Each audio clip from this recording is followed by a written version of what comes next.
رب اجعلني مقيم الصلاة ومن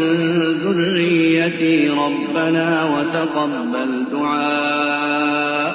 ربنا اغفر لي ولوالدي وللمؤمنين يوم يقوم الحساب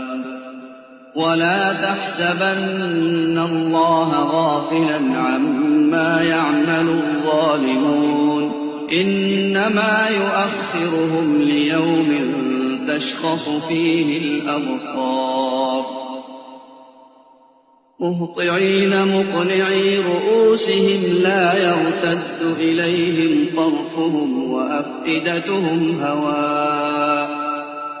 وأنذر الناس يوم يأتيهم العذاب فيقول الذين ظلموا ربنا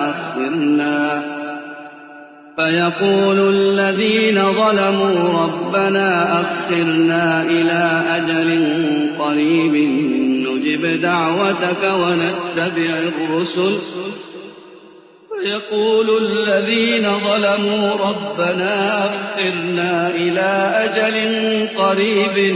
نجب دعوتك ونتبع الرسل أولم تكونوا أقسمتم من قبل ما لكم من زوال وسكنتم في مساكن الذين ظلموا أنفسهم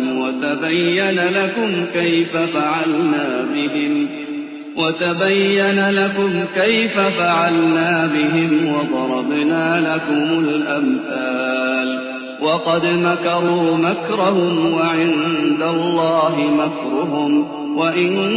كان مكرهم لتزول منه الجبال